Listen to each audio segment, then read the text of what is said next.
ಗುರುರ್ಬ್ರಹ್ಮ ಗುರುರ್ವಿಷ್ಣು ಗುರುರ್ದೇವೋ ಮಹೇಶ್ವರಃ ಗುರು ಸಾಕ್ಷಾತ್ ಪರಬ್ರಹ್ಮ ತಸ್ಮೈ ಶ್ರೀ ಗುರವೇ ನಮಃ.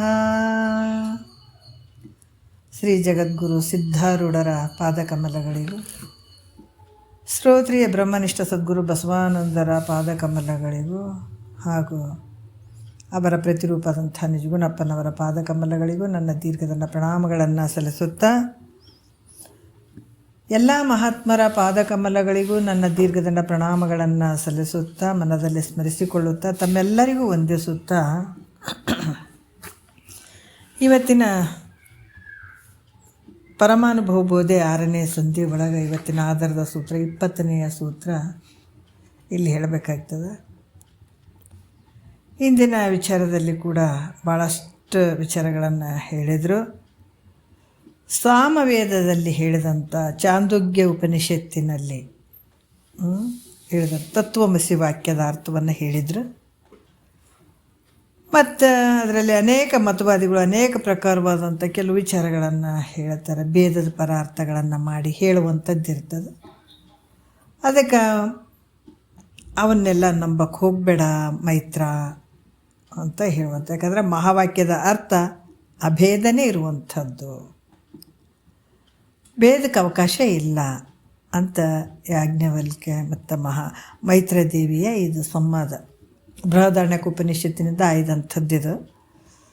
ಬಹಳಷ್ಟು ಅದ್ಭುತವಾದಂಥ ವಿಚಾರಗಳನ್ನು ಅವರು ಹೇಳ್ತಾ ಇದ್ದಾರೆ ಮೈತ್ರದೇವಿಗೆ. ತತ್ವ ಈಗ ಎಷ್ಟು ಅಂತಂದರೆ 20ನೆಯ ಒಂದು ಸೂತ್ರದಲ್ಲಿ ಹೇಳ್ತಾರೆ, ತತ್ವಮಸ್ಥಿತಿ ವಾಕ್ಯದೊಳು ಬೇರೊಂದು ಭೇದತ್ವವಿಲ್ಲೆಂದು ನಂಬಲೇ ನೀರೇ ಅನ್ನುವಂಥ ವಿಚಾರವನ್ನು ಹೇಳ್ತಾ ಇದ್ದಾರೆ. ನೀರೇ ಎಲೆ ನೀರೇ ಅಂದರೆ ನಂಬಲೆ, ಎಲೆ ನೀರೇ ಅಂದರೆ ಏಸ್ತ್ರೀಯಡೆ. ತತ್ವಮಸಿತಿ ವಾಕ್ಯದೊಳು ಅಂದರೆ ತತ್ವಮಸಿ ಅನ್ನುವಂಥ ವಾಕ್ಯದಲ್ಲಿ ಮತ್ತೊಂದಕ್ಕೆ ಭೇದತ್ವಕ್ಕೆ ಅವಕಾಶ ಇಲ್ಲ. ಇದನ್ನು ನಂಬಲೆ ಅಂದರೆ ಇದನ್ನು ವಿಶ್ವಾಸದಿಂದ ಇದನ್ನು ನಂಬು. ಯಾಕಂದರೆ ನಂಬಿಕೆ ಅನ್ನುವಂಥದ್ದು ಭಾಳ ಮುಖ್ಯ ಇರ್ತದೆ. ಅದಕ್ಕೆ ಆ ಬ್ರಹ್ಮವೇ ನೀನಿದ್ದಿ ಅನ್ನುವಂಥ ವಾಕ್ಯ ಅಂದರೆ ಜೀವ ಬೇರೆ ಅಲ್ಲ, ಈಶ್ವರ ಬೇರೆ ಅಲ್ಲ, ಎರಡೂ ಒಂದೇ, ಇಬ್ಬರು ಒಂದೇ. ಅಭೇದ ಅರ್ಥವನ್ನು ಹೇಳುವಂಥದ್ದು ಮಹಾವಾಕ್ಯ, ಭೇದ ರೂಪ ಅರ್ಥವನ್ನು ಹೇಳುವಂಥದ್ದಲ್ಲ. ಅದಕ್ಕೆ ಬೇರೆ ಮತವಾದಿಗಳು ಭೇದದ ವಿಚಾರಗಳನ್ನು ಏನಾದರೂ ಹೇಳಿದ್ರೆ, ಅದರ ಅರ್ಥವನ್ನು ಹೇಳಿದ್ರೆ, ಭೇದದ ವಿಷಯಗಳನ್ನು ಹೇಳಿದ್ರೆ ಅದನ್ನು ನೀನು ನಂಬಕೂಡ್ದು ಮೈತ್ರ ಅಂತ ಹೇಳ್ತಾರೆ, ನಂಬಬೇಡ ಅನ್ನುವಂಥದ್ದು. ಮತ್ತು ಇದು ಯಾವ ರೀತಿ ಈ ಮಹಾವಾಕ್ಯದ ಒಂದು ತತ್ವಮಸಿ ನೀನೇ ಪರಬ್ರಹ್ಮ ಸ್ವರೂಪ ಇದ್ದೀಯ ಅನ್ನೋದಕ್ಕೆ ದೃಢ ಮಾಡೋದಕ್ಕೆ ಕೆಲವು ವಿಚಾರಗಳನ್ನು ಹೇಳ್ತಾರೆ ಅವರು.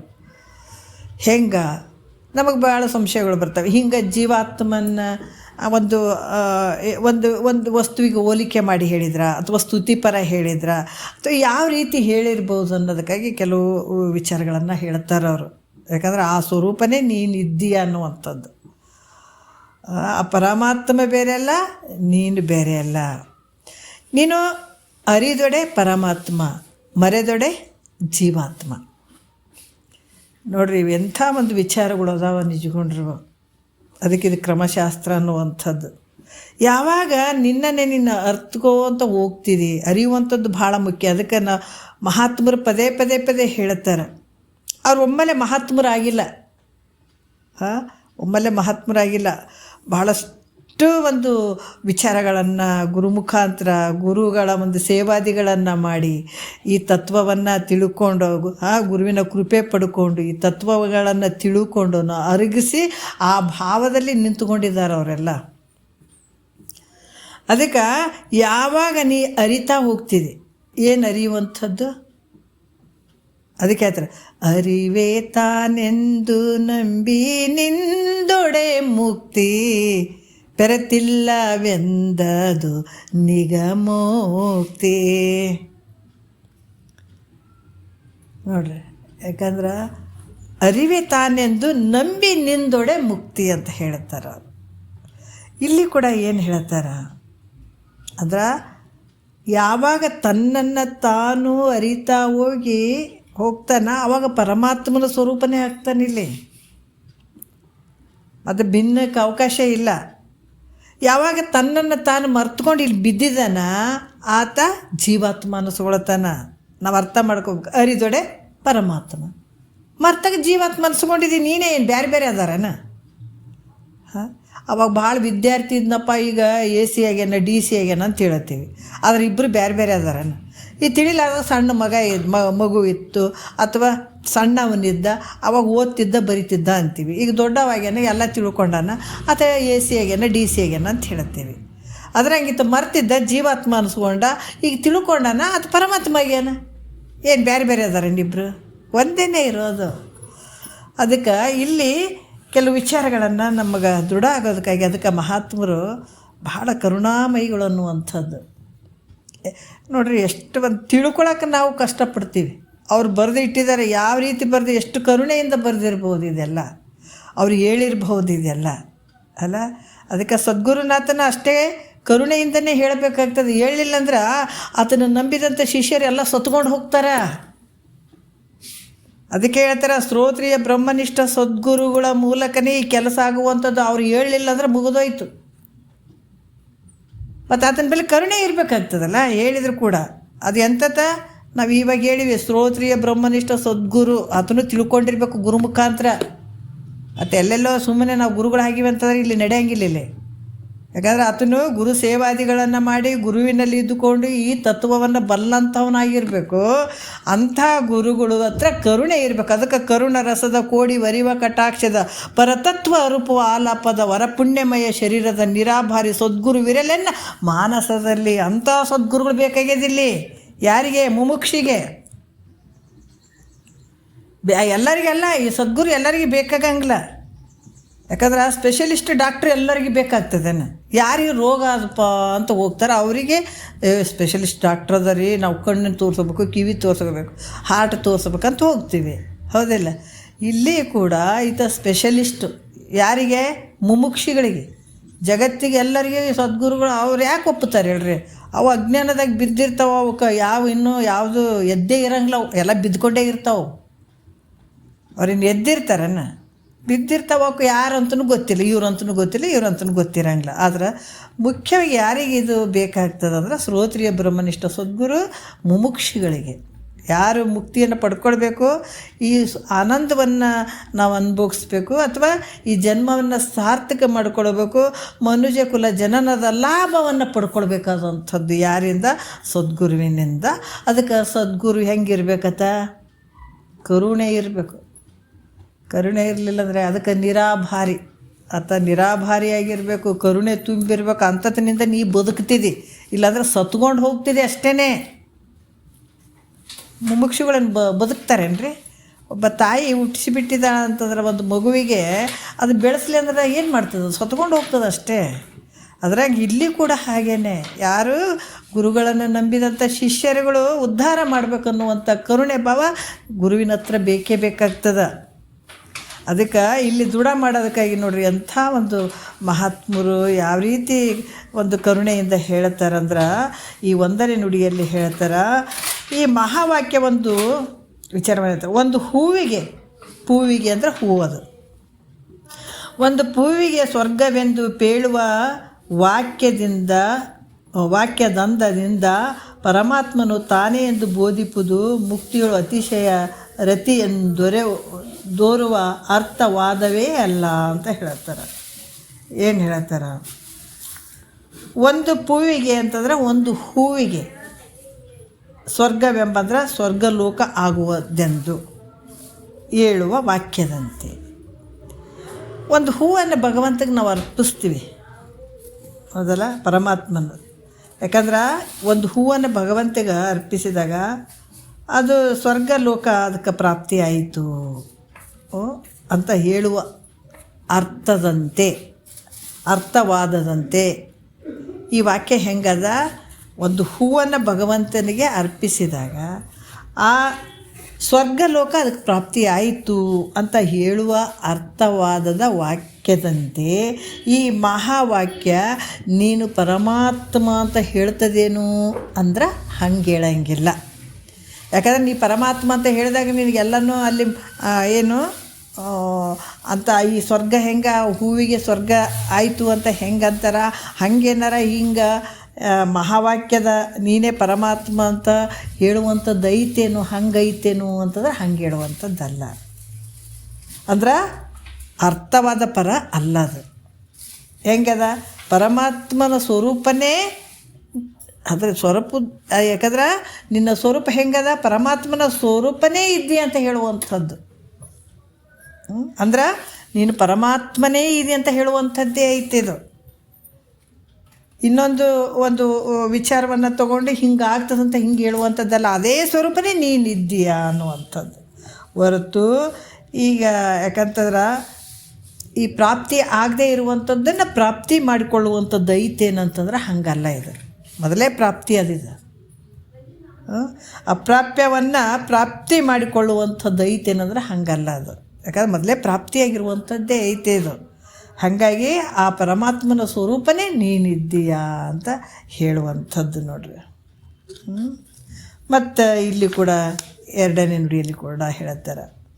ಮತ್ತು ಈ ಮಹಾವಾಕ್ಯ ಈ ಪ್ರತಿಮೆಯ ದೇವತಾಕೃತಿ ಅಂತ ಇರ್ತದಲ್ಲ, ಒಂದು ಮೂರ್ತಿ ಇರ್ತದೆ, ಆ ಮೂರ್ತಿ ಉಪಾಸನ ರತಿಪರ ಐತೇನು ಅಂದ್ರೆ ಆ ರೀತಿ ಅಲ್ಲ ಇದು.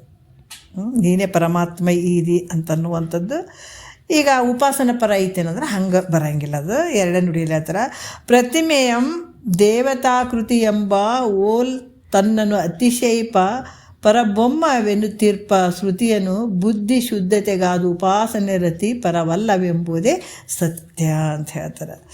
ಈಗ ಒಂದು ದೇವ್ರನ್ನ ಪೂಜೆ ಮಾಡಿರಪ್ಪ, ಮೂರ್ತಿಯನ್ನು ಪೂಜೆ ಮಾಡಿರಿ ಅಂತ ಹೇಳ್ತಾರೆ. ಯಾತಕ್ಕೆ ಹೇಳ್ತಾರೆ?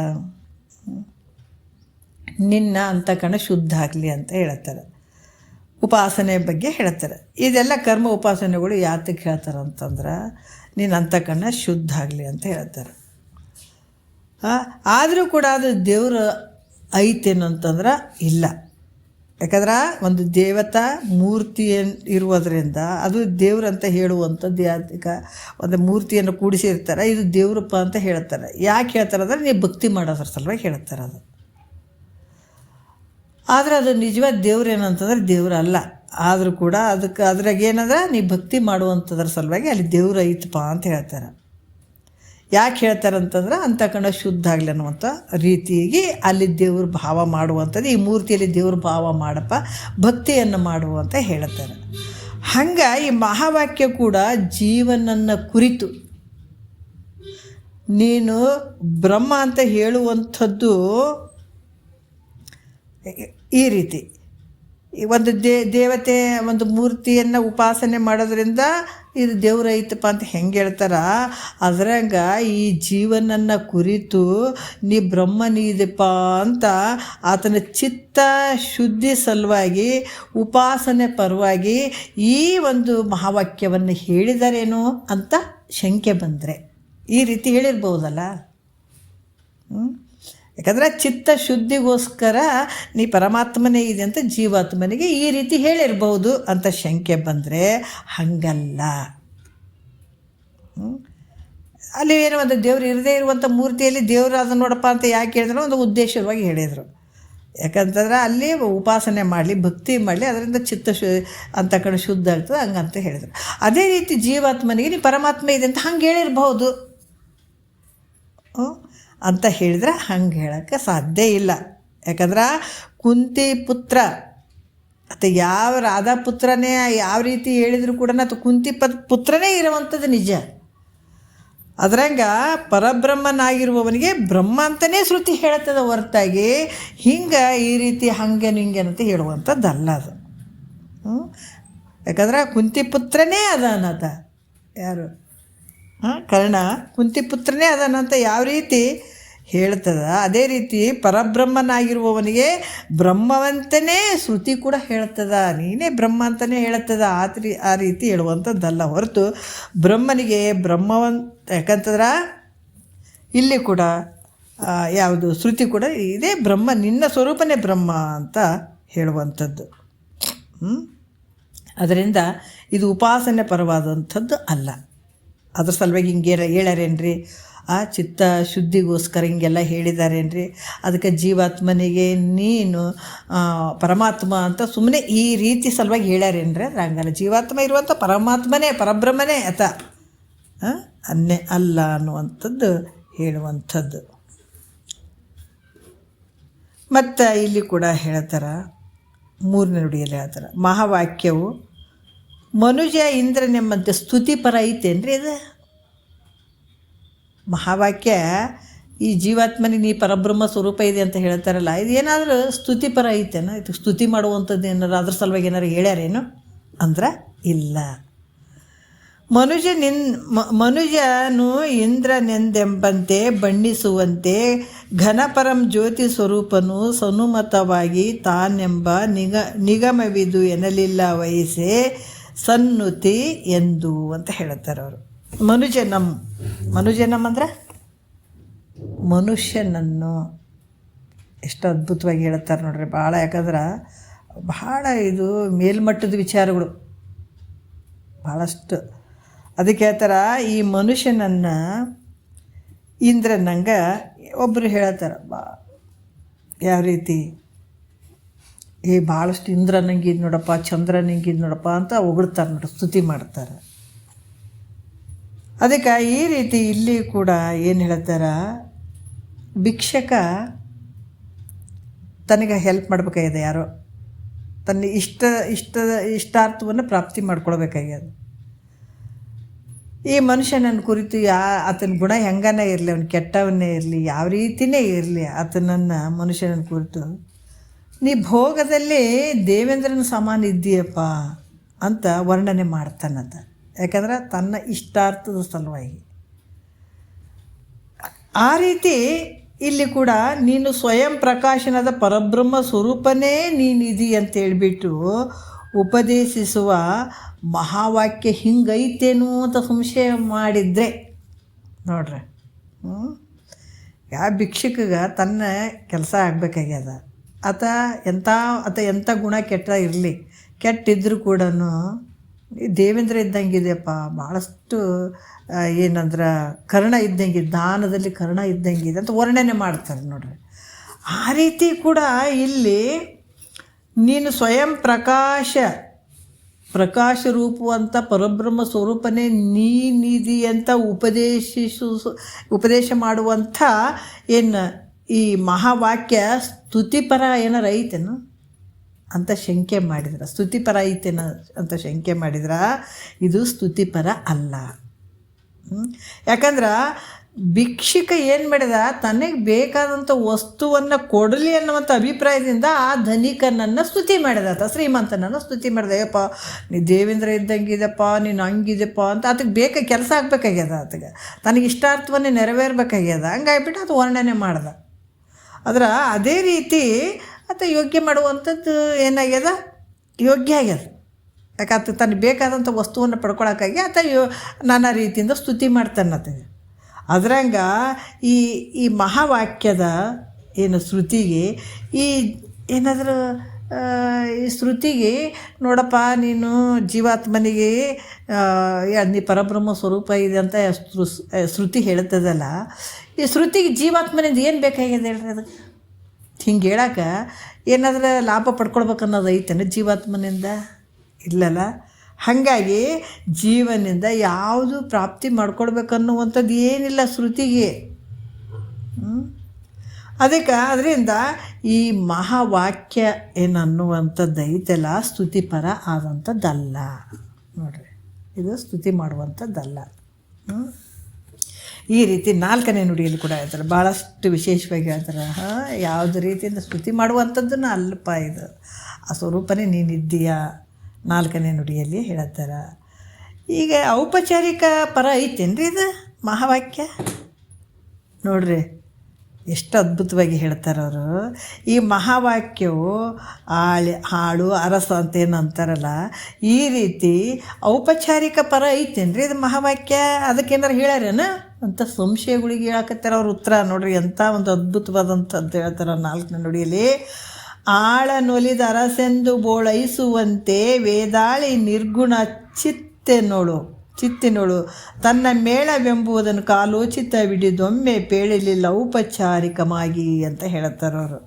ನೋಡ್ರಿ ಏನು ಹೇಳ್ತಾರ, ಆಳನು ಅಂದರೆ ಸೇವಕನನ್ನು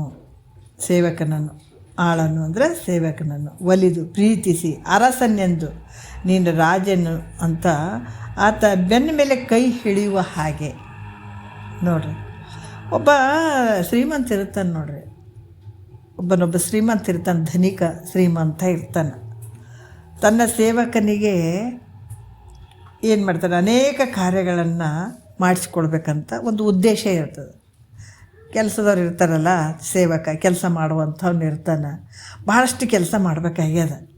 ಆ ಉದ್ದೇಶದಿಂದ ಆತ ಏನು ಮಾಡ್ತಾನೆ, ಆಳಿನ ಬೆನ್ನ ಮೇಲೆ ಕೈ ಇಡ್ತಾನೆ, ಶಬಾಷ್ ಹಿಂಗೆ ಚಪ್ಪಿಸ್ತಾನೆ, ಈಗ ಬೆನ್ನ ಮೇಲೆ ಕೈ ಇಡ್ತಾನೆ, ತಲೆ ಮೇಲೆ ಕೈ ಇಟ್ಬಿಟ್ಟು ಆತ ಹೇಳ್ತಾನೆ ಪ್ರೀತಿಯಿಂದ, ಆಳಿನ ಬೆನ್ನ ಮೇಲೆ ಕೈ ಇಟ್ಟು ಪ್ರೀತಿಯಿಂದ ಹೇಳ್ತಾನೆ, ನೀನು ಹೇಳ್ತಾರೆ ಯಾಕಂದರೆ ರಾಜನೆಂದು ಒಂದು ಕಾಲಕ್ಕನುಗುಣವಾಗಿ ಉಪಚಾರ ಭಾಷಣವನ್ನು ಮಾಡುವಂತೆ. ನೋಡ್ರಿ ಭಾಳಷ್ಟು ನೀನು ಒಳ್ಳೆಯವನಿದೀಪ, ನೀನು ಭಾಳಷ್ಟು ಅಂತ ಆತನ್ನು ಬೋಳೈಸುವಂತೆ, ಅಂದ್ರೆ ಆತನ್ನು ಒಂದು ಒಳ್ಳೆಯ ಆತಗೆ ಮಾತಾಡಿ ಒಳ್ಳೆಯ ಒಂದು ಪ್ರೀತಿ ತೋರಿಸುವಂಗೆ. ಈ ರೀತಿ ನೀ ಭಾಳ ಕೆಲಸ ಮಾಡ್ತೀಯಪ್ಪ, ಭಾಳ ಚಂದಿದಿ ಅಂತ ಹಿಂಗೆ ಕೆಲಸ ಮಾಡೋರಿಗೆ ಹೇಳ್ತಾರೆ ನೋಡ್ರಿ, ಅರಸನ ಇದ್ದಂಥದ್ದು ಹೇಳ್ತಾರಲ್ಲ ಆ ರೀತಿ. ಇಲ್ಲಿ ನೀನು ರಾಜನೆಂದು ನಿನ್ನ ಕಾಲಾನುಗುಣವಾಗಿ ಉಪಚಾರ ಭಾಷಣವನ್ನು ಮಾಡುವಂತೆ ವೇದವಾಕ್ಯಗಳು ಆ ರೀತಿ ಅಂದರೆ ಆಳನುಲಿದ ಅರಸೆಂದು ಅದನ್ನು ನೀನು ಮಾಡಿ ರಾಜ ಇದ್ದಂಗಿದೆಪ್ಪ, ನೀನು ಭಾಳ ಇದ್ದಿದ್ದು, ನೀನು ಒಳ್ಳೆಯವನಿದ್ದಿ, ಭಾಳ ರಾಜನಿದ್ದಂಗಿದೆ ಅಂತ ಆತ ಯಾವ ರೀತಿ ಹೇಳ್ತಾನ, ಅದೇ ರೀತಿ ಕೂಡ ನೀ ಭಾಳ ತನ್ನ ಈಗ ಧನಿಕ ಶ್ರೀಮಂತ ತನ್ನ ಸೇವಕನಿಗೆ ಭಾಳ ಒಳ್ಳೆಯವನಪ್ಪ ನೀನಂತ ಬೆನ್ನ ಮೇಲೆ ತಲೆ ಮೇಲೆ ಕೈ ಆಡಿಸ್ಬಿಟ್ಟು ನೀ ರಾಜ ಇದ್ದಂಗಿದೆಪ್ಪ, ಅರಸ ಇದ್ದಂಗಿದೆಪ್ಪ ಅಂತ ಯಾವ ರೀತಿ ಬೋಳೈಸ್ತಾನ, ಅದೇ ರೀತಿ ಕೂಡ ವೇದವಾಕ್ಯಗಳು ನೀನು ನಿರ್ಗುಣ ಪರಬ್ರಹ್ಮ ಇದೀಪ ಅಂತ ಏನು ಹೇಳ್ತಾರೆ.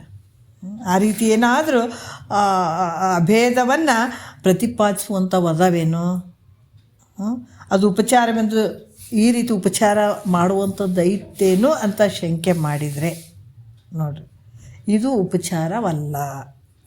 ಇದು ಈ ರೀತಿ ಮಹಾವಾಕ್ಯ ಉಪಚಾರ ಮಾಡುವಂಥದ್ದಲ್ಲ. ಯಾಕಂದ್ರೆ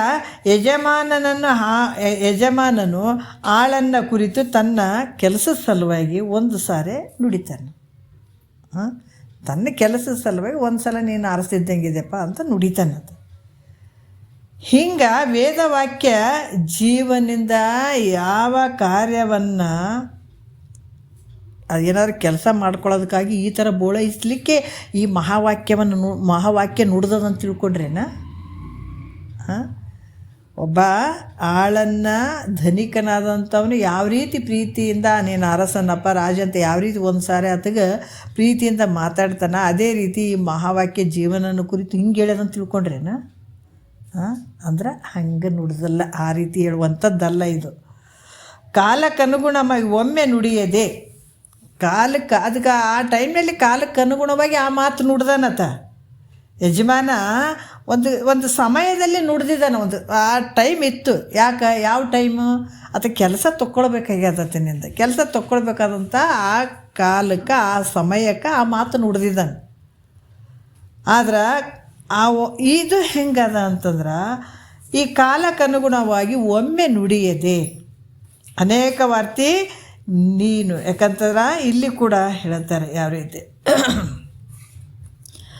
ಈ ರೀತಿ ಅನೇಕ ಬಾರಿ ನೀನು ಪರಬ್ರಹ್ಮ ಸ್ವರೂಪ ಪರಬ್ರಹ್ಮ ನುಡಿಯೋದ್ರಿಂದ ಇದು ಉಪಚಾರವಲ್ಲ, ಕಿಂತು ಯಥಾರ್ಥವಾಗಿರುವಂಥದ್ದಿದು.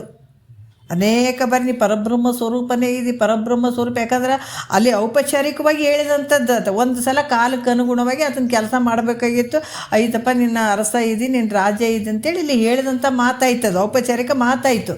ಆದರೆ ನೀ ಪರಬ್ರಹ್ಮ ಸ್ವರೂಪ ಇದೆ ಅಂತ ಪದೇ ಪದೇ ಇದು ಹೇಳುವಂಥದ್ದು, ಅನೇಕ ವಾರ್ತೆ ಹೇಳುವಂಥದ್ದು, ನೀನು ಪರಬ್ರಹ್ಮ ಸ್ವರೂಪ ಅಂತ ನುಡಿಯುವಂಥದ್ದು, ಇದು ಉಪಚಾರದ ಮಾತಲ್ಲ, ಉಪಚಾರ ಅಲ್ಲ ಅದು.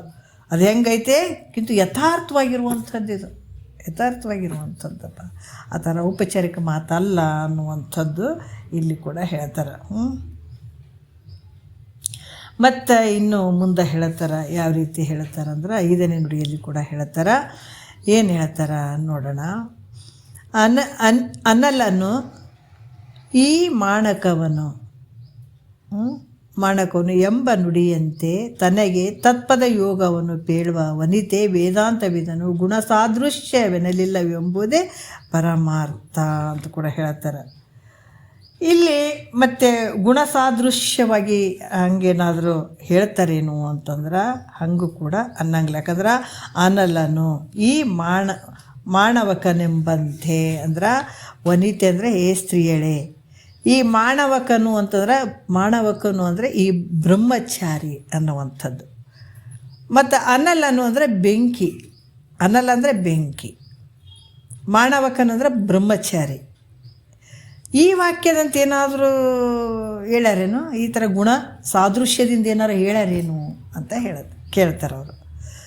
ಅದಕ್ಕೆ ಈ ಬ್ರಹ್ಮಚಾರಿ ಅಂದಗಳನ್ನೇ ಆತಗ ಏನು ಹೆಂಗಿರ್ತಾನಂದ್ರೆ ಆತ ತಪ್ಪ ಒಂದು ಪ್ರಭಾವದಿಂದ ತೇಜಸ್ವಿಯಾಗಿರ್ತಾನತ್ತ ಬ್ರಹ್ಮಚಾರಿ. ತಪಸ್ಸು ಮಾಡ್ತಿರ್ತಾನೆ, ಸಾಧನೆಗಳನ್ನು ಮಾಡಿರ್ತಾನೆ, ಆ ಪ್ರಭಾವದಿಂದ ಆತನ ತೇಜಸ್ವಿಯಾಗಿರ್ತಾನತ್ತ. ಭಾಳಷ್ಟು ಒಂದು ನಿಯಮಗಳದ್ದು ಇರ್ತಾವತ್ತಾಗ, ಹಿಂಗೆ ಇರಬೇಕು ಹಿಂಗೆ ಇರ್ಬೇಕಂತ ನಿಯಮಗಳು ಇರ್ತಾವೆ. ಭಾಳಷ್ಟು ಸಾಧನೆ ಮಾಡಿರ್ತಾನೆ, ತಪಸ್ವಿಯಾಗಿರ್ತಾನೆ, ಅದಕ್ಕೆ ಬ್ರಹ್ಮಚಾರಿ ಈ ಒಂದು ಎಲ್ಲ ಪಾಲನೆ ಮಾಡಿರ್ತಾನದು. ಬ್ರಹ್ಮಚಾರಿ ಅಂದಾಗ ಸುಮ್ಮನೆ ಅಲ್ಲ, ಭಾಳಷ್ಟು ಪಾಲನೆ ಮಾಡಬೇಕಾಗ್ತದೆ ಅದು. ಅವು ಕೆಲವೊಂದು ನಿಯಮಗಳು ಇರ್ತಾವೆ ಬ್ರಹ್ಮಚಾರಿದು, ಆ ಪ್ರಕಾರ ನೇಮ ನಿತ್ಯದಿಂದ ಮಾಡಿರ್ತಾನತ್ತ. ಮಾಡಿ ಭಾಳಷ್ಟು ತೇಜಸ್ವಿಯಾಗಿರ್ತಾನೆ ಬ್ರಹ್ಮಚಾರಿ. ಅದಕ್ಕೆ ಮಾತು ಕೆಲವರೆಲ್ಲ ಮಾತಾಡ್ಬೇಕಾದಾಗ ಹೇಳ್ತಾರೆ, ಇಲ್ರಿ ಆ ಬ್ರಹ್ಮಚಾರಿ ಹೆಂಗೆ ಅದನ್ರಿ, ಅದು ಬೆಂಕಿ ಇದ್ದಂಗೆ ಅದನ್ರಿ ಅಂತ ಹೇಳ್ತೀವಲ್ಲ ಮಾತಿನಾಗ ಅಂತೀವಿ. ಅಗ್ನಿ ಸಮಾನವಾಗಿ ಅದನ್ರಿ ಅಂತ ಅಗ್ನಿಯ ದೃಷ್ಟ ಅಂತ ಕೊಡ್ಬೋದು ಅಲ್ಲಿ. ಅದು ಬೆಂಕಿ ಇದ್ದಂಗನ್ರಿ, ಅಷ್ಟು ಇದದಾನ ಮನುಷ್ಯ, ಅಗ್ನಿ ಸಮಾನ ಅದಾನ ಅಂತ ಹೇಳ್ಬೋದು. ಆದ್ರೆ ಬ್ರಹ್ಮಚಾರಿ ಬೆಂಕಿ ಆಗಲಿಲ್ಲ, ಹೌದಲ್ಲ? ಬ್ರಹ್ಮಚಾರಿ ಏನಾದ್ರೆ ಬೆಂಕಿ ಆದ್ನೇನು ಅಂತಂದ್ರೆ ಬೆಂಕಿ ಆಗಲಿಲ್ಲ. ಈ ವಾಕ್ಯದಂತೆ ಜೀವನು ಚೇತನನು, ಈಶ್ವರನು ಚೇತನನು, ಇವರಿಬ್ಬರು ಜ್ಞಾನ ಅನ್ನುವಂಥ ಗುಣದಿಂದ ಸಮಾನವಾಗಿದ್ದಾರೆ. ಜೀವನು ಚೇತನ ಅದನ, ಈಶ್ವರನು ಚೇತನ ಅದನ, ಇವರಿಬ್ಬರು ಜ್ಞಾನ ಅನ್ನುವಂಥ ಗುಣದಿಂದ ಇಬ್ಬರು ಸಮಾನವಾಗಿ ಅದಾರಪ್ಪ. ಅದರಿಂದ ಮಹಾವಾಕ್ಯವು ನೀ ಬ್ರಹ್ಮವೇ ನೀನಂತ ಹೇಳುವಂಥದ್ದು. ಅದರಿಂದ ಮಹಾವಾಕ್ಯ ಏನು ಹೇಳಕತ್ತದ, ನೀನು ಬ್ರಹ್ಮವೇ ನೀನಂತ ಹೇಳುವಂಥದ್ದು. ಆದರೂ ಈ ಜೀವನು ಬ್ರಹ್ಮನಲ್ಲ.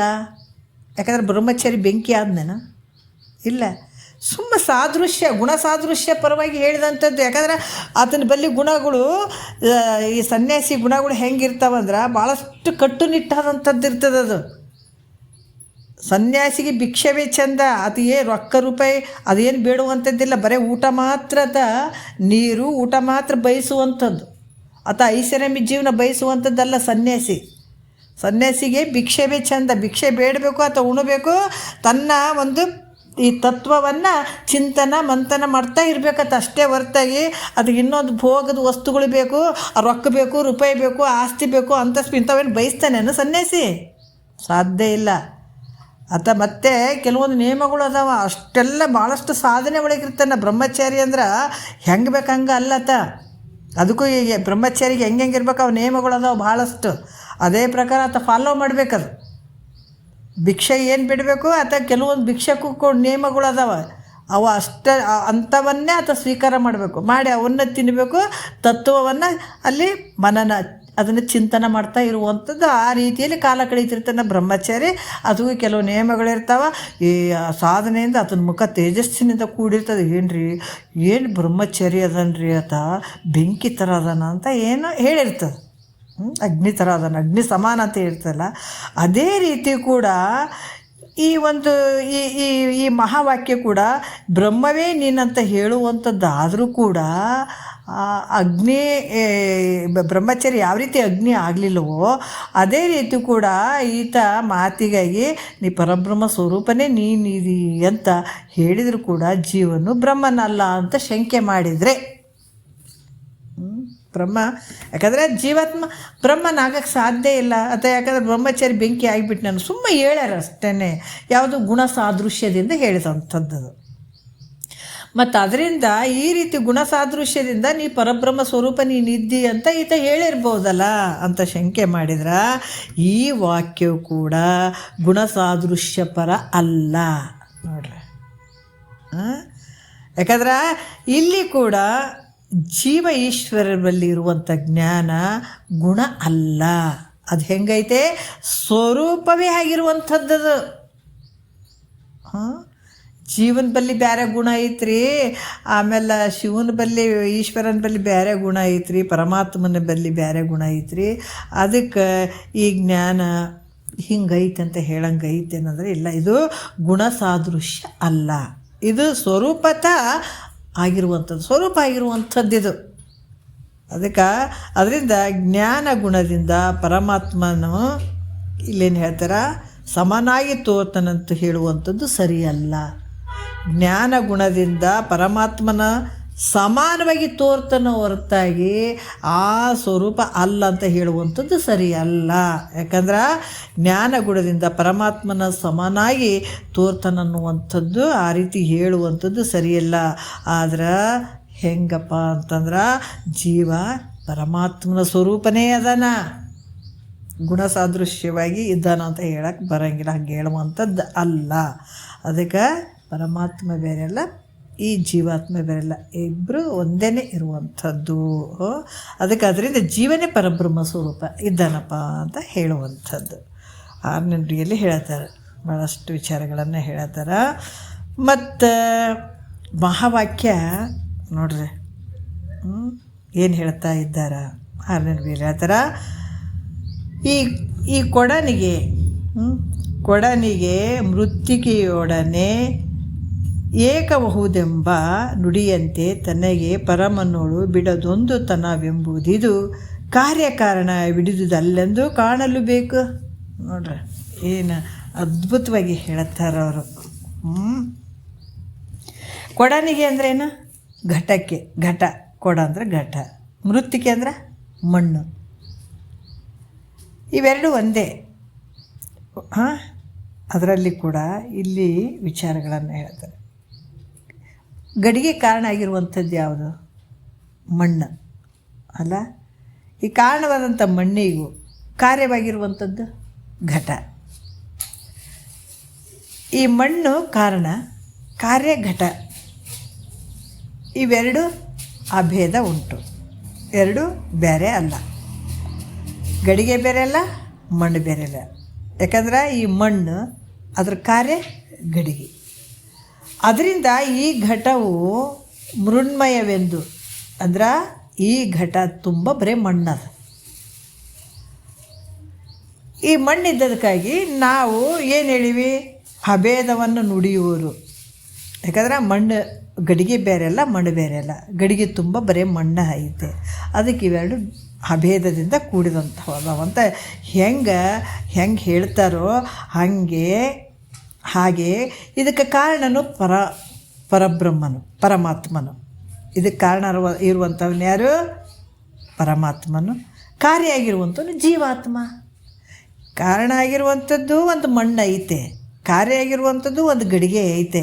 ಅದ್ರಂಗ ಕಾರಣ ಆಗಿರುವಂಥದ್ದು ಪರಮಾತ್ಮದನ, ಕಾರ್ಯ ಆಗಿರುವಂಥದ್ದು ಜೀವಾತ್ಮನ. ಅದರಿಂದ ಈ ಜೀವನನ ಕುರಿತು ಮಹಾವಾಕ್ಯ ನೀನು ಪರಬ್ರಹ್ಮ ಇದ್ದೀಯಾ ಅಂತ ಹೇಳುವಂಥದ್ದು. ಇದಕ್ಕೆ ಕಾರ್ಯಕಾರಣ ರೂಪ ಭೇದ ಉಂಟು, ಅದಕ್ಕೆ ಕಾರ್ಯನೂ ಅದ ಕಾರಣನೂ ಅದ ಅಂತ ಅನ್ನುವಂಥದ್ದು. ಇದಕ್ಕೆ ಭೇದ ರೂಪಭೇದ ಉಂಟು ಅಂತ ಶಂಕೆಯನ್ನು ಮಾಡಿದರೆ ನೋಡ್ರಿ ಎಷ್ಟು ಅದ್ಭುತವಾಗಿ ಹೇಳ್ತಾರೆ. ಹಾಗಲ್ಲ ಅಂತ ಹೇಳ್ತಾರೆ. ಭಾಳ ಸೂಕ್ಷ್ಮದ ವಿಚಾರಗಳು. ಅಷ್ಟೇ ಸೂಕ್ಷ್ಮತೆಯಿಂದನೇ ಕೇಳಬೇಕು, ಎಲ್ಲಿ ಬಿಡಬಾರ್ದು ಮನಸ್ಸು. ಅದಕ್ಕೆ ಕೇಳ್ರಿ, ಕೇಳು ಮೈತ್ರ ಅಂತ ಯಾಕೆ ಹೇಳ್ತಾರೆ? ಒಂದು ಚೂರು ಮನಸ್ಸು ಆ ಕಡೆ ಐತಂದ್ರೆ ಇದು ತಟ್ಟೋದೇ ಇಲ್ಲ, ತಾಗೋದೇ ಇಲ್ಲ. ಇದು ಭಾಳಷ್ಟು ಒಂದು ಎಳೆ ಒಳಗೆ ಆ ಮನಸ್ಸನ್ನು ಅಲ್ಲೇ ಇಟ್ಕೊಂಡು ಅದೇ ದಾರಿಯಲ್ಲಿ ಕಾಯ್ಕೊಂಡು ಹಂಗೆ ಹೋಗ್ಬೇಕು ನೋಡ್ರಿ ಸೀದಾ. ಅದೇನಾದ್ರು ಹಿಂಗೆ ಆಗಿಬಿಡ್ತಂದ್ರೆ ಆಯ್ತು, ಹಂಗೆ ಗದ್ದಲನೇ ಆಗ್ತದೆ. ಅಷ್ಟು ಸೂಕ್ಷ್ಮ ವಿಚಾರಗಳು. ಸ್ವಲ್ಪ ತಪ್ಪಿದ್ರೆ ಆಯಿತು. ಅದಕ್ಕೆ ಮೊದಲಿಂದ ಹೇಳ್ಕೊಂಡು ಬಂದಾರ ಮೈತ್ರಾದೇವಿಗೆ, ಮೈತ್ರ ಕೇಳು, ಏಕಾಗ್ರ ಬುದ್ಧಿಯಿಂದ ಕೇಳು. ಯಾಕೆ ಹೇಳ್ತಾರಂತಂದ್ರೆ ಭಾಳ ತೀಕ್ಷ್ಣ ಬುದ್ಧಿ ತೇಜ್ ಇರಬೇಕು ಇದರಲ್ಲಿ. ಇದ್ದಾಗ ಮಾತ್ರ ಪಟ್ನ ಇಟ್ಕೊಳಕ್ಕಾಗ್ತದೆ, ಇಲ್ಲಾಂದ್ರೆ ಬಿಟ್ಬಿಡ್ತೀವಿ. ಸ್ವಲ್ಪ ಮನಸ್ಸು ಆ ಕಡೆ ಹೋಗ್ಬಿಟ್ರೂ ಇದು ಸಿಗಲ್ಲ. ಅದಕ್ಕೆ ಇಲ್ಲಿ ಮಹಾತ್ಮರು ಹೇಳ್ತಾರೆ, ಭಾಳಷ್ಟು ಅದ್ಭುತವಾದಂಥ ವಿಚಾರ ಹೇಳ್ತಾರೆ. ಯಾವ ರೀತಿ ಇದು ಕಾರ್ಯಕಾರಣ ರೂಪಭೇದ ಐತಪ್ಪ, ಅದಕ್ಕೆ ಹೇಳಿರ್ಬಹುದಲ್ಲ, ಮಹಾವಾಕ್ಯ ಹಿಂಗೆ ಹೇಳಿರ್ಬಹುದಲ್ಲ ಅಂತ ಶಂಕೆ ಮಾಡಿದ್ರು ಕೂಡ ಆಗಲ್ಲ. ಹೆಂಗಂದ್ರೆ ಪರಮಾತ್ಮನೇ ಈ ದೇಹದಲ್ಲಿ, ಪರಮಾತ್ಮನೇ ಈ ಜೀವರೂಪದಿಂದ ಈ ದೇಹದಲ್ಲಿ ನಾನೇ ಇದ್ದೀನಂತ ಹೇಳಿದಾನಾತ. ಪರಮಾತ್ಮ ಏನು ಮಾಡಿದಾನ? ಈ ಪರಮಾತ್ಮನೇ ಈ ದೇಹದಲ್ಲಿ ಜೀವರೂಪದಿಂದ ನಾನೇ ಇರುವೆನಂತ ಹೇಳಿದಾನತ, ನಾನೇ ಇದ್ದೀನಂತ ಹೇಳಿದಾನತ. ಅದಕ್ಕೆ ಕಾರ್ಯ ಐತಪ್ಪ, ಕಾರಣ ಐತಪ್ಪ ಅಂತ ಹೇಳಕ್ಕೆ ಬರಂಗಿಲ್ಲಪ್ಪ. ಇಲ್ಲಿ ನೋಡ್ರಿ ಮೈತ್ರ ಹೇಳ್ತಾರೆ, ಕಾರಣ ಕಾರ್ಯ ಅಂತ ಹೇಳಕ್ಕೆ ಬರಲ್ಲ ಮೈತ್ರ. ಯಾಕಂದ್ರೆ ಕಾರಣ ಆಗಿರುವಂಥದ್ದು ಮಣ್ಣು ಐತೆ, ಕಾರ್ಯ ಇರುವಂಥದ್ದು ಗಡಿಗೆ ಐತೆ, ಹಂಗೇನಾರ ಐತೆ ಅಂದ್ರೆ ಹಂಗೆ ಹೇಳಕ್ಕೆ ಬರೋಂಗಿಲ್ಲ. ಅದಕ್ಕೆ ಇಲ್ಲಿ ಕೂಡ ಹೇಳ್ತಾರೆ, ಕಾರ್ಯಕಾರಣ ಈ ಕಲ್ಪನೆ ಅನ್ನುವಂಥದ್ದು ಅಯೋಗ್ಯವಾಗಿರುವಂಥದ್ರಿಂದ ಕಾರ್ಯಕಾರಣ ಮೂಲಕ ಅಭೇದವು ಈ ಮಹಾವಾಕ್ಯವು ಹೇಳಂಗಿಲ್ಲ. ಕಾರ್ಯಕಾರಣದಿಂದ ಅಭೇದತ್ವದಿಂದ ಕೂಡ್ಯದ ಅಂತ ಹಂಗೆ ಹೇಳಕ್ಕೆ ಬರೋಂಗಿಲ್ಲ.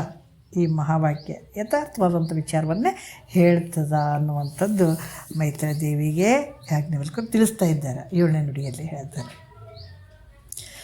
ಮತ್ತು ಈ ಮಹಾವಾಕ್ಯ ಈ ಗುಣ ಗುಣಿ ಪರ ಐತೇನ್ರಿ? ಗುಣ ಗುಣಿ ಈ ರೀತಿ ಏನಾರ ಐತೇನು ಅಂದ್ರೆ ಹಂಗೂ ಇಲ್ಲ. 7ನೇ ನುಡಿಯಲ್ಲಿ ಹೇಳ್ತಾರೆ. ಏನು ಹೇಳ್ತಾರೆ? ಅವಣಿಸಿ ನೀಲೋತ್ಪಲವಿದೆಂಬ ವಚನದಂತೆ ಅವಿರಳ ಸೌಖ್ಯ ವಾರಿದಿಯನು ತವೇ ತನ್ನ ನಿಜವೆಂಬುವುದಿದು ತಾನು ಗುಣ ಗುಣಿತ್ವವನ್ನುಂಟು ಮಾಡದೆಂದರಿಯುವುದು ಅಂತ ಹೇಳ್ತಾರೆ ಅವರು. ಅವಣಿಸಿ ಅಂದರೆ ಅಳತೆಗೆ ತರುವಂಥದ್ದು ತಂದು. ನೀಲೋತ್ಪಲವಿದೆಂಬ ವಚನದಂತೆ ಅಂತ ಹೇಳ್ತಾರೆ. ಅಂದ್ರೆ ನೀಲೋತ್ಪಲ, ನೀಲ ಅಂದ್ರೆ ಕಪ್ಪು ಕಮಲ, ಕಪ್ಪು ಕಮಲ ಅನ್ನುವಂತೆ ವಾಕ್ಯದಂತೆ. ಅವಿರಳ ಅಂದ್ರೆ, ವಿರಳ ಅಂದ್ರೆ ಇಷ್ಟಿಷ್ಟೇ ಇರುವಂಥದ್ದು, ಸ್ವಲ್ಪ ಎಷ್ಟು ಕಡಿಮೆ ಐತಂತೀವಲ್ಲ ಇಷ್ಟಿಷ್ಟೇ ಇರುವಂಥದ್ದು. ಅವಿರಳ ಅಂದ್ರೆ ಲೆಕ್ಕಕ್ಕೆ ಬರದೇ ಇರುವಂಥದ್ದು, ಪರಿಪೂರ್ಣವಾಗಿರುವಂಥದ್ದು. ಸೌಖ್ಯವಾರಿಧಿಯನು ಅಂದ್ರೆ ಆನಂದ ಸಾಗರವನು ಅನ್ನುವಂಥ. ಸೌಖ್ಯ ವಾರಿಧಿ, ವಾರಿಧಿ ಅಂದರೆ ಸಾಗರ, ಸಮುದ್ರ. ಸೌಖ್ಯ ಅಂದರೆ ಆನಂದ ಇರುವಂಥದ್ದು. ಇಲ್ಲಿ ನೀಲೋತ್ಪಲ ಅನ್ನುವಂಥ ವಾಕ್ಯದಲ್ಲಿ ನೀಲ, ನೀಲ ಅಂದ್ರೇನು? ಕಪ್ಪು ಬಣ್ಣ. ಅದು ನೀಲ ಅಂದರೆ ಕಪ್ಪು ಬಣ್ಣ ಅನ್ನುವಂಥದ್ದು. ಇದು ಗುಣ. ಯಾವುದೋ ಒಂದು ಇಂಥದ್ದು ಈ ಒಂದು ವಸ್ತುವಿಗೆ ಎಲ್ರಿ ಇದು ಕಪ್ಪು ಐತ್ರಿ, ಇದು ಬೆಳ್ಳಗೈತ್ರಿ ಅಂತ ಹೇಳ್ತೇವೆ ನೋಡ್ರಿ. ಈ ವಸ್ತು, ಆ ವಸ್ತು ಕಪ್ಪು ಐತೆ ಅಂತ ಹೇಳುವಂಥದ್ದು ಏನಂದ್ರೆ ಅದರ ಒಂದು ಗುಣ. ಅದು ಉತ್ಪಲ ಅನ್ನುವಂಥದ್ದು ಗುಣಿ. ಈ ಕಮಲ ಅನ್ನುವಂಥದ್ದು ಗುಣಿ. ಅದಕ್ಕೆ ಹಿಂಗೆ ಗುಣ ಮತ್ತು ಗುಣಿ ಇವೆರಡೂ ಕೂಡ್ಕೊಂಡು ಇರಲಾಗಿ ನೀಲೋತ್ಪಲವೆಂಬುವುದಾಗಿ ಎರಡು ಒಂದೇ ಅನ್ನುವ ಹಾಗೆ ಕಂಡು ಬರ್ತದ. ಹೌದಲ್ಲ? ಈಗ ನೀಲೋತ್ಪಲ ಅಂತಂದ್ರೆ ಅದು ಒಂದು ಕಮಲ ಐತೆ ಇಲ್ಲಿ. ಯಾಕಂದ್ರೆ ಆ ಕಮಲ ಅನ್ನುವಂಥ ಕಪ್ಪು, ಎರಡು ಗುಣ ಗುಣಿ ಎರಡೂ ಸೇರಿದಾಗ ನೀಲೋತ್ಪಲ ಅಂತ ಆಯಿತು. ಹಾಗಾಗಿ ಇಲ್ಲಿ ಎರಡೂ ಒಂದೇ ಅನ್ನುವ ಹಾಗೆ ಕಂಡು ಬರ್ತದೆ. ಯಾಕೆ ನೀಲ ಬೇರೆಲ್ಲ ಉತ್ಪಲ ಬೇರೆಲ್ಲ ಎರಡೂ ಒಂದೇ ಅದಾವ ಅನ್ನುವಂಗೆ ಕಂಡು ಬರಕತ್ತದೆ ಈಗ. ಆದರೂ ಅದರಲ್ಲಿ ಗುಣಗುಣಿತ್ವದ ಭೇದ ಐತೆ. ಅದರಲ್ಲಿ ಆದರೂ ಕೂಡ ಗುಣಗುಣಿತ್ವದ ಭೇದ ಅದ. ಹೇಗೋ ಹಾಗೇ ಪರಿಪೂರ್ಣನೂ ಆನಂದ ರೂಪನೂ ಆಗಿರುವಂಥ ಪರಬ್ರಹ್ಮವೇ ನೀನಂತ ಹೇಳೋದ್ರಿಂದ ಹೇಳಿಸುವಂಥ ವಾಕ್ಯವಾದರೂ ಕೂಡ ಹೇಳುವಂಥ ವಾಕ್ಯ ಕೂಡ ಗುಣತ್ವದ ಮೂಲಕ ನೋಡ್ರಿ. ಇಲ್ಲಿ ಗುಣಿತ್ವದ ಮೂಲಕ ಅಭೇದ ಹೇಳಿದರೂ ಕೂಡ ಅದರಲ್ಲಿ ಭೇದ ಇರುತ್ತಲ್ಲ ಅಂತ ಶಂಕೆ ಮಾಡಿದರೆ, ಸಂಶಯ ಮಾಡಿದರೆ ನೋಡ್ರಿ, ಎರಡರಲ್ಲಿ ಭೇದ ಐತೆ.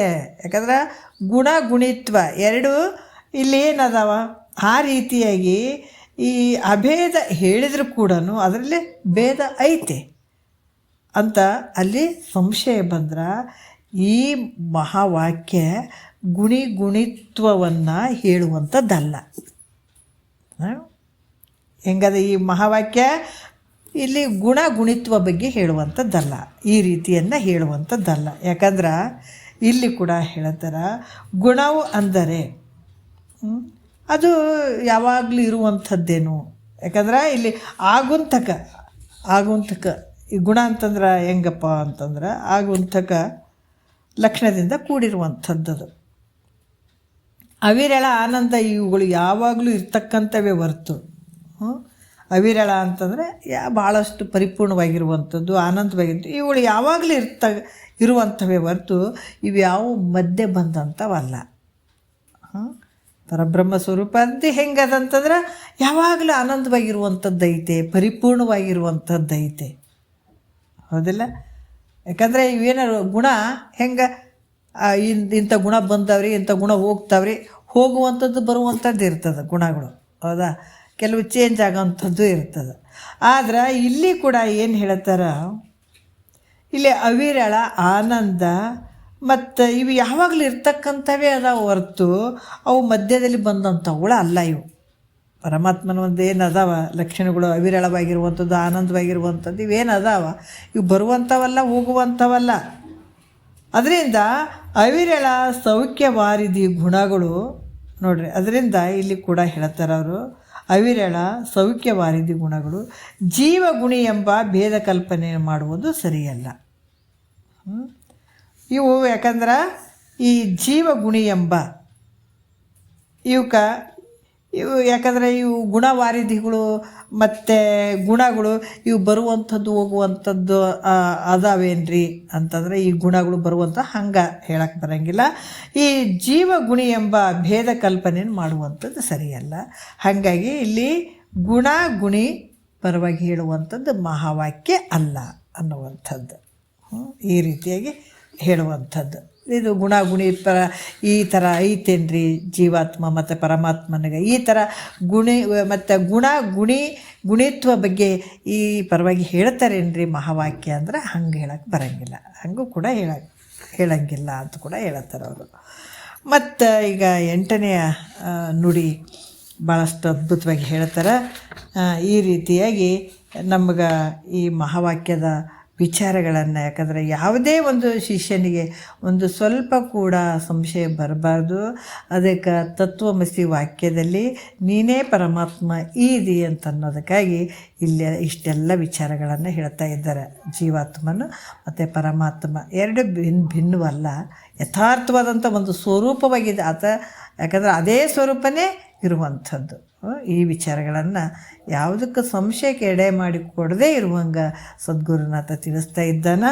ಹಾಗಾಗಿ ಇಲ್ಲಿ ಮುಂದೆ ಕೂಡ ಕೆಲವೊಂದು ವಿಚಾರಗಳನ್ನು ಹೇಳ್ತಾರೆ ಅವರು. ಯಾಕಂದ್ರೆ ಜಾತಿ ವ್ಯಕ್ತಿ ಪರವಾಗಿರುವಂಥದ್ದು ಕೂಡ ಇದು ಅಲ್ಲ ಮಹಾವಾಕ್ಯ ಅನ್ನುವಂಥದ್ದನ್ನು ಮುಂದಿನ ವಿಚಾರ 8ನೇ ನುಡಿಯಿಂದ ನೋಡೋಣ.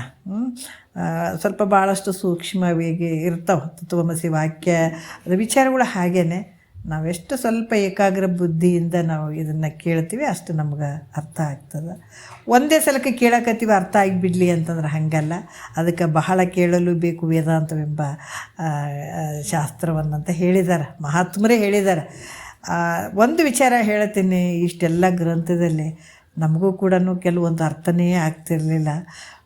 ಬಟ್ ಇಷ್ಟು ಎಲ್ಲ ನಾವು ತಿಳ್ಕೊಳ್ತೀವಿ ಅಂತಂದ್ರೂ ಕೂಡ ಈಗ ಇಷ್ಟೇನು ಹೇಳಿದಂಥ ವಿಷಯಗಳಲ್ಲಿ ಒಂದೊಂದು ವಾಕ್ಯ ನಮ್ಗೆ ಟಚ್ ಆಗಬೇಕಾದ್ರೆ ನಮ್ಮ ಪುಣ್ಯದ ಫಲ ನೋಡ್ರಿ. ಇದು ಒಂದು ಹೇಳ್ತೀನಿ ನಾನು. ಇಷ್ಟೆಲ್ಲ ಹೇಳಿದ್ವಿ ಅಂದರೆ ಕೆಲವೊಂದು ವಿಚಾರಗಳೇ ನಮಗೆ ಗೊತ್ತಿರೋಂಗಿಲ್ಲ, ಎಷ್ಟೋ ವಿಚಾರಗಳು ಗೊತ್ತಾಗಂಗಿಲ್ಲ, ಶಬ್ದಗಳು ಗೊತ್ತಾಗಂಗಿಲ್ಲ ನಮ್ಗೆ. ಅವೆಲ್ಲ ನಮ್ಗೆ ಪಕ್ಕ ಆಗಬೇಕಾಗಿತ್ತಂದ್ರೆ ನಾವು ಯಾವಾಗ ಶ್ರದ್ಧೆಯಿಂದ ಶ್ರವಣ ಮಾಡ್ತಾ ಹೋಗ್ತೀವಿ, ಅದಕ್ಕೆ ಸ್ವಾನುಭಾವದ ಸುಖ ತಾನೇ ಕೈ ಸೇರುವಂಥದ್ದು. ಇದು ಭಾಳ ಮುಖ್ಯವಾಗಿರುವಂಥದ್ದು. ಇಲ್ಲ ನಮಗೇನು ಗೊತ್ತೇ ಆಗಂಗಿಲ್ಲ ರೀ, ಇದು ತಿಳಿಯಂಗೆ ಇಲ್ಲರಿ ಅಂತಂದರೆ ಬಿಟ್ಟರೆ ಮತ್ತೆ ಅದು ಭಾಳ ಮೂರ್ಖತನ ಮುಂದಿಟ್ಟಂಗೆ ಆಗ್ತದೆ. ಅಂಥ ಒಂದು ಶ್ರದ್ಧೆ ಭಕ್ತಿಯಿಂದ ನಾವು ಕೇಳ್ತಾ ಹೋದ್ರೆ ಖಂಡಿತ ನಮಗೆಲ್ಲವನ್ನು ಗುರುನಾಥ ಅಂತರಂಗದಲ್ಲಿ ನಿಂತು ತಿಳಿಸ್ತಾನೆ. ಆತ ನಿಂತು ಬಿಡ್ತಾನೆ. ಅದು ಮಾತ್ರ 100ಕ್ಕೆ 100 ಸತ್ಯ. ಮತ್ತು ಮುಂದಿನ 8ನೇ ನುಡಿಯಿಂದ ನಾಳೆ ನೋಡೋಣ. ಒಂದೆರಡು ಮತ್ತು ಗುರುಗಳು ಪಾದಕ್ಕೆ ಅರ್ಪಿಸಿ ಹರವು.